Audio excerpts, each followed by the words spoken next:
Okay, hi guys, it's Aegis here, and now we are entering the second starter deck. So this is actually focusing more on summoning from grave, and I usually like this kind of tamer. It's our theme, so I'm looking forward to this deck. So I actually do have another one, so I have two. Which will cover most of the stuff I want. And if you check my last video on the yokai and robot deck, then you will know that there are cards that we actually won't get a playset of, which is kind of sad, but it is what it is. But let's see what card that is then. So yeah. So since I've already cracked one starter before, so things are getting easier, and since I don't need to seal them back, so I can just simply take this off, throw them away. So let's take a look at what we have in here.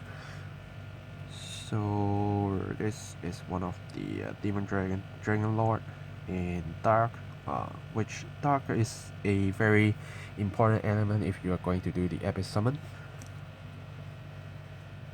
So you can see here is Abyss Symphonia.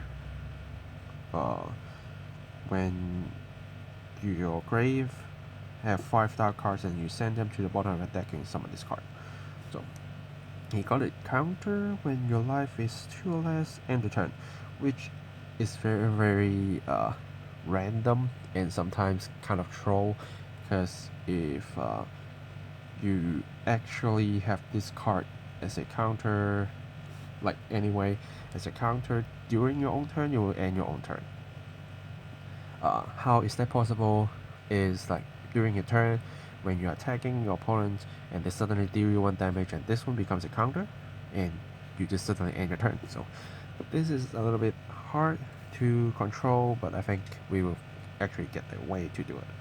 So if you do a Abyss summon, then you can select a card on the field, destroy and heal 1 life.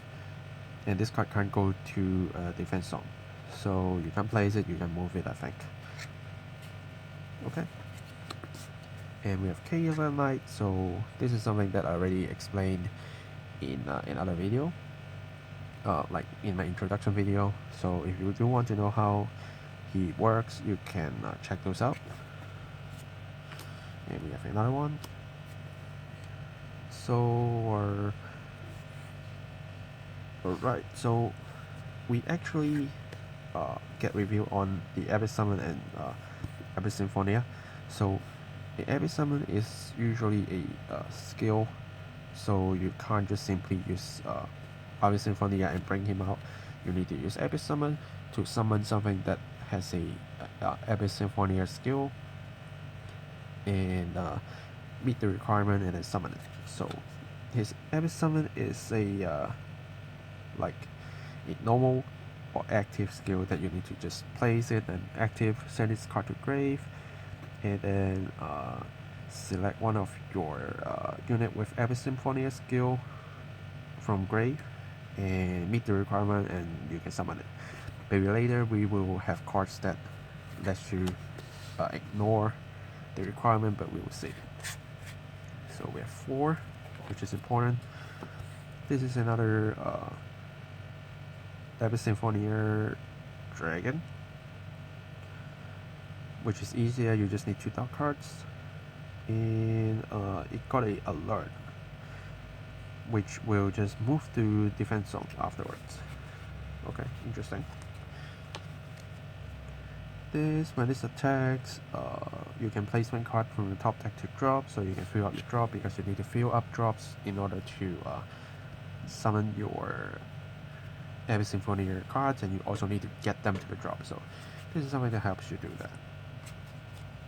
And if I remember right, I think this is also a Force of Will art.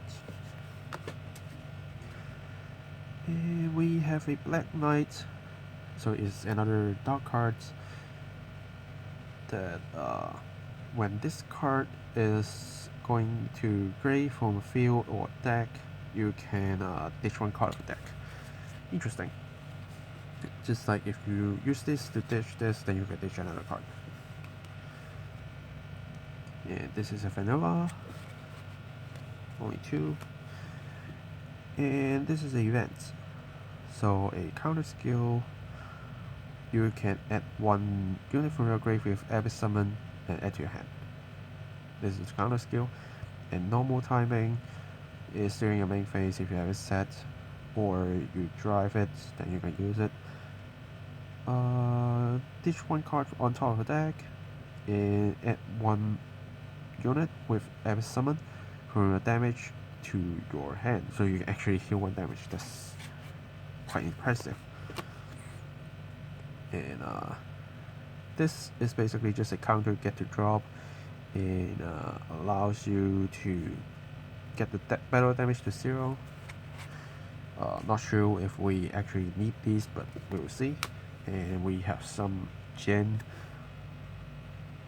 counter, then you can just special summon this card, which is kind of strong, because like once you take whatever damage and you check this, then you can actually have an extra blocker.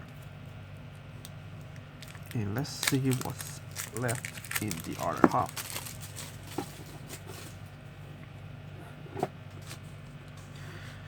So another Jin, and then we have another dark cards, but this time it's from Atlas starting. Immortal, and so this card, if you pay the energy cost, then use your summon rights, because your K1 Knight did say you have 2 summon rights, so this will use 1 of your summon right, and you can summon him from grave. And but he cannot be placed on guard zone, so something that you can consider using or not. And this is also another Abyss Summon, which I think you will need it for sure. So this is another Dark Atlas card, Death Trader. When you Abyss Summon, you recover 1 life, so probably useful. So there's quite a lot of health revival abilities in here. When you destroy opponent's unit, then you get these 2 cards from deck to drop. So another card to build up your drop. Check the Reaper. And this one can replace a number replaced on levels when you do Abyss Symphonia. So basically Abyss Summon, which I think is key as well. So this is a military card. Basically share 2 damage to opponent's units, any number, and win-win. This is actually a legend card. Oh, okay, that's why we only get 1. Interesting. That's something that I didn't look at carefully. Maybe the other card that is also there, but let me do a quick check. Yes. Alright. I can see why we only have 1 now. So if you look at the previous video, then I can explain it here, which I probably just add a quick subtitle there because it's a legend. We do have limited amount of legend cards, so they just put 1 in there. So now that makes sense. So draw 1, and you and your opponents select up to 2 of their own energy and make them active. So you draw 1 card and you make energy active. Interesting. This